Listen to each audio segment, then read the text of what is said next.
Jai Hind everyone. So again I welcome you all to the video lecture related to the basic electrical engineering course. Now in today's lecture I am going to cover types of batteries, and with that there are two small topics also.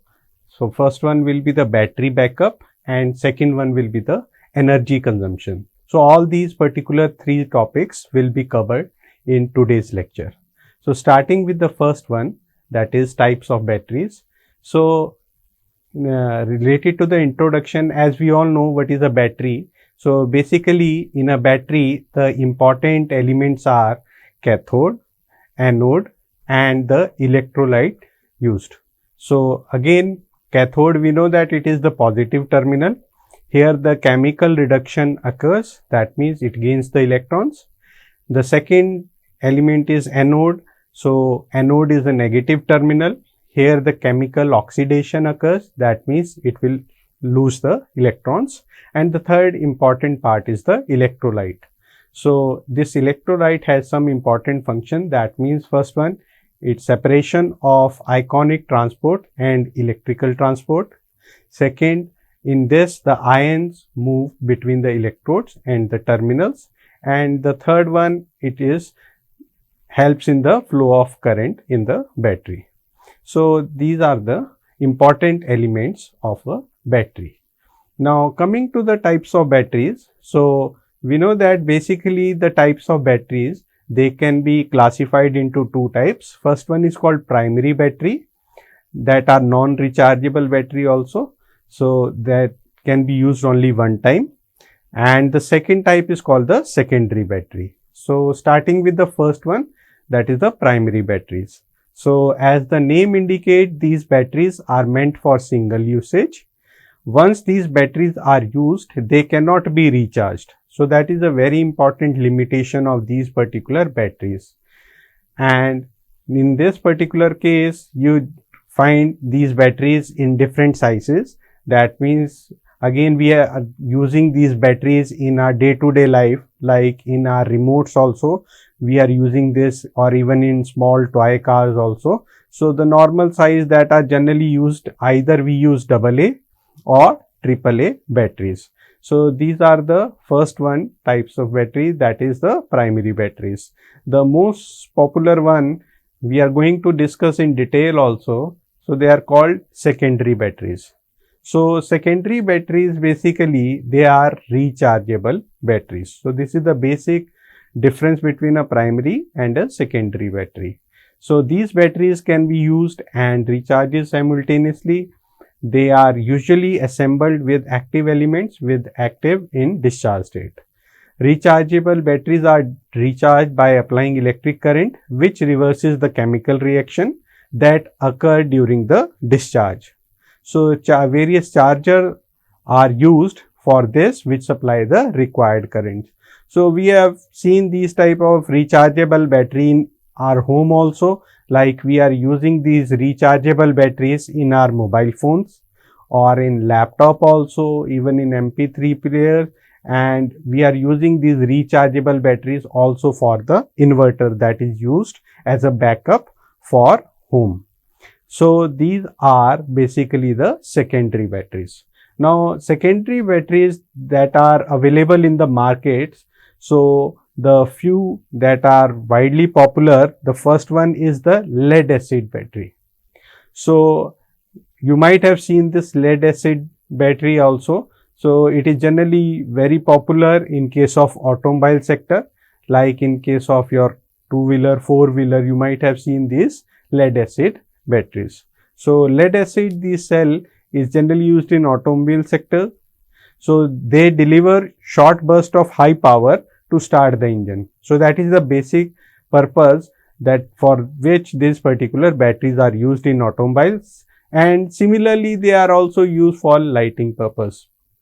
So battery supplies power to the starter and ignition system to start the engine. So battery acts as a voltage stabilizer in case of electrical system also. So these are the highlights of the lead acid cell, or if we combine all these particular cell, that will work as a battery. So here on the negative plate, the reaction that occurs is, here you can see that lead, it reacts with this hydrogen sulfate to give this compound that is called your lead sulfate, and with that it will generate this hydrogen ion, positive ion, so that is a proton, and 2 electrons. So these 2 electrons are released from this particular reaction. Now on the positive plate, so on the positive plate here, this lead oxide, it reacts with again this hydrogen sulfate, and there are 3 again these hydrogen ions and 2 electrons. So it will create this lead sulfate, again that is spongy in nature, with 2 water molecules. So this is the reaction that occurs on the positive plate. And due to this complete reaction, total reaction, you can see here the voltage that is generated by each cell, it is around 2.05 volt. So that much is the voltage that is generated by each cell in case of this lead acid battery. Now coming to the second one, second is the nickel cadmium. So again these particular nickel cadmium, you might have seen, these are generally used as a rechargeable cell in your toy cars also. So here the problem is that the per cell voltage, it is quite low. As you can see here, it is only 1.2 volt per cell. But again, the advantage is that it has the ability to deliver full power output until end of the cycle and have a consistent powerful delivery throughout the entire application. So the voltage level that is maintained constant, and that's why it is generally used for toy cars that are generally used for very high speed. Again, this particular cell, it is having a low internal resistance. That means again the voltage drop will be less. So the output voltage that will be delivered, it will be almost constant. But the only problem is that the voltage per cell, that is quite low as compared to the first one, that is lead acid. Now here the per cell voltage is hardly 1.2 volt. So for small applications, these particular nickel cadmium cell can be used. But again, the main limitation of this compound is that we know that cadmium, it is a toxic element. So that's why generally this particular nickel cadmium cell, it is not recommended for use. So here you can see again on the positive electrode, here it is nickel oxide hydroxide. On the negative electrode, it is cadmium, and we have a separator, and the electrolyte that can be used, any alkaline electrolyte can be used. Here it is potassium hydroxide. So here the chemical reaction that takes place is, you can see this cadmium, when it reacts with this hydroxyl ions, so it will create this cadmium hydroxide and it will liberate 2 electrons. So these 2 particular electrons, they will be further included in the second reaction, where we can see this nickel oxide hydroxide, when it reacts with this water and these 2 electrons take place in this particular, helps in this particular reaction, it will create nickel hydroxide and 2 hydroxyl ions. So this is the reaction, and the overall reaction, again it is mentioned here. So due to this particular overall reaction, you can see here that the voltage that will be generated by each cell, it will be 1.2 volt. Now the advantage is, again here the chemistry is quite reliable in this particular case. Operating range of voltage and temperature is there, that means it can withstand very low as well as high temperatures also, and it is tolerant to the abuse over a long periods. So if you store this particular battery over a long period of time also, that means the cell voltage will not get deteriorated much. So these are the advantages of this particular nickel cadmium battery. On the other hand, the disadvantages are this particular battery, it is 3 to 5 times more expensive as compared to the lead acid. So if you go to the market, you will find a big difference between the battery that is used for lead acid as compared to the nickel cadmium. And again, the second disadvantage that I have already discussed, that this cadmium, it is a toxic compound and it is very difficult to recycle these batteries. So that's why these particular nickel cadmium batteries, they are not recommended for use. Now, the most popular one nowadays is lithium ion cell. So we have seen that in case of our battery that we use in case of mobile phone or even in laptop, we generally prefer this lithium ion battery. Now, the most important advantage of this lithium ion battery is that the energy density of this. So as you can see, it is written in the fourth point in this slide that energy density of lithium ion is 3 times as compared to the lead acid cell. So due to this energy density, the size of this lithium ion battery, it is very small, it is very compact in size as compared to other type of batteries for the same voltage rating. So that's why these particular batteries are generally used for all the portable devices, like we generally use it for our mobile phones or even in our laptops also. So again, the important features are high energy density. Second, relatively low discharge. That means again, it has less than half of the nickel based batteries. So this discharge rate is also very low. So that is again a very important advantage of lithium ion batteries. Again, it requires a very low maintenance and it has a no memory effect. So no memory effect is generally related to when the time passes by. You might have seen that as soon as you charge your battery, you will find that the battery gets charged in 15 minutes. So but once you start using that particular battery, it just get discharged in another 10 minutes. So this is called memory effect and it is not a good sign for a battery.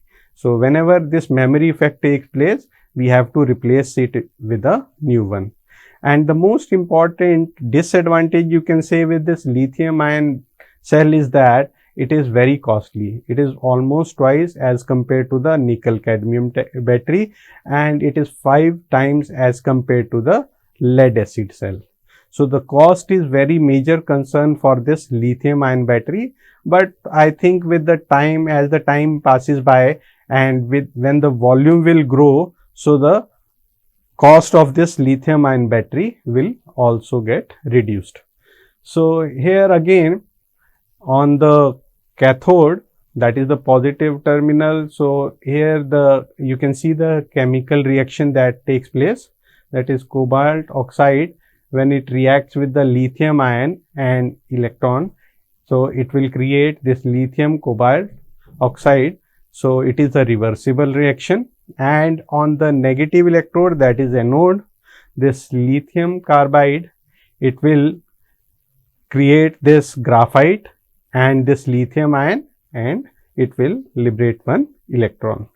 So again, the overall reaction here, it will amount to the certain set of voltage that will be produced by this lithium ion battery. So the next one is nickel metal hydride cell. So again, this nickel metal hydride battery, it is just a replacement of nickel cadmium battery because we have seen that cadmium, it is a toxic element.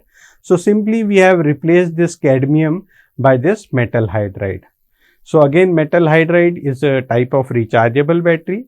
The chemical reaction at the positive electrode is similar to that of nickel cadmium, with both using nickel oxide hydroxide. However, the negative electrode used is hydrogen in absorbing alloy instead of cadmium. So we have replaced the cadmium by this hydrogen alloy.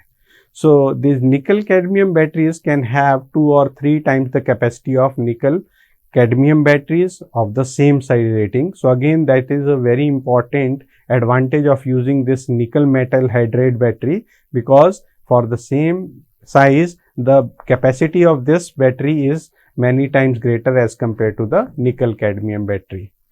And they are typically used for substitute for similarly shaped non-rechargeable alkaline batteries, as they feature a slightly lower but most compatible cell voltage. So again, you can see that here the advantage is that the cell voltage you will get the same, as well as it is basically leakage proof and almost explosion proof also. So these are the advantages or the salient features of this nickel metal hydride batteries. Now, if we look at the chemical reaction in this, again here you can see this particular, when water reacts with these particular intermetallic compounds. So M here stands for the intermetallic compound. So you can see at the bottom of the slide, it is written that this intermetallic compound, the metal M in the negative electrode of nickel metal hydride cell, is an intermetallic compound. So when this water reacts with this intermetallic compound, so it will release this particular hydroxyl ion and a metal hydride. On the positive electrode, you can see this particular nickel hydroxide, and when it reacts with this hydroxyl ion, so it will create this nickel oxide hydroxide plus a water molecule and one electron. So this is the chemical reaction that will take place on anode and cathode. So again, due to this chemical reaction, the cell will generate some amount of voltage. So now if we compare all these particular cell, so here you can see the last column is very important, that in case of lead acid, the nominal voltage is 2 volt. In case of nickel cadmium, the nominal voltage per cell will be 1.2 volt.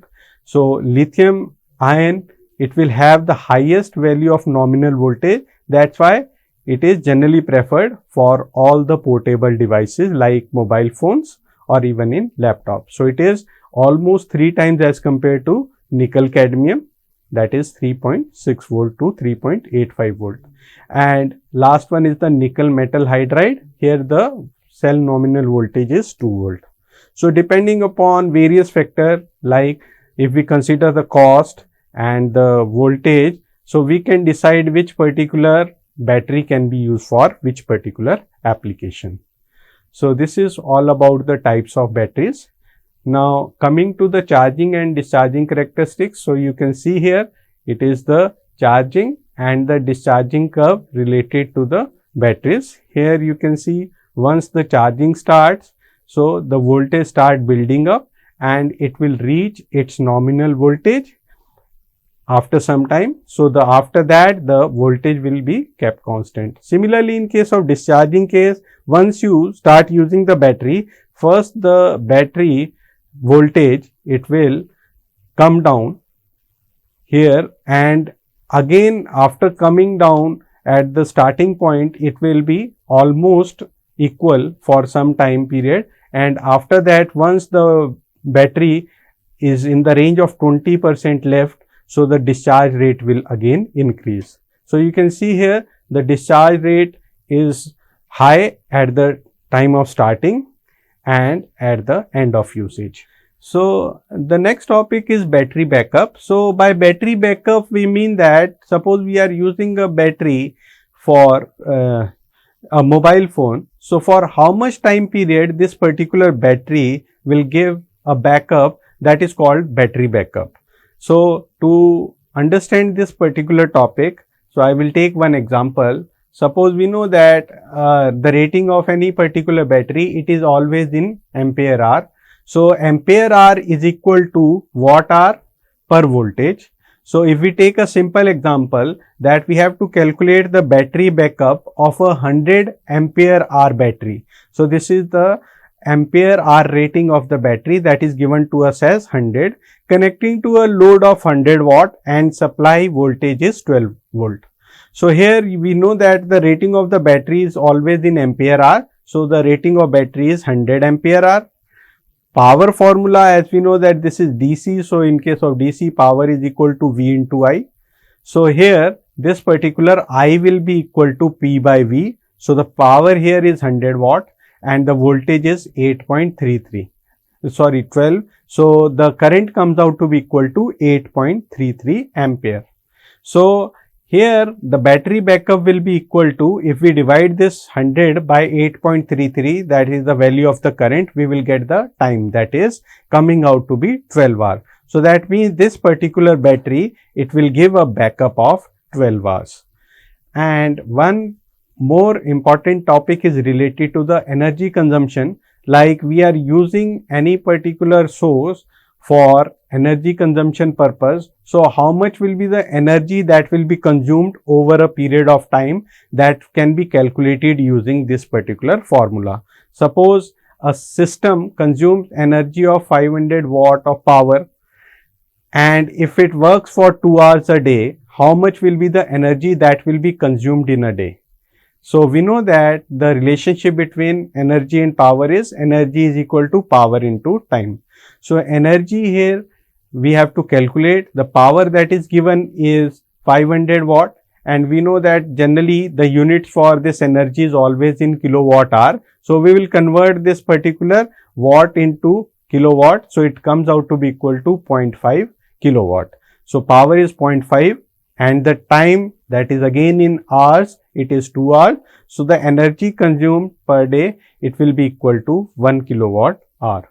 So here you can see we can calculate how much is the energy consumption taking place in the system or a car, or similarly you can find out how much is the energy consumed in your home also using this particular example. So that's all for today. Thank you.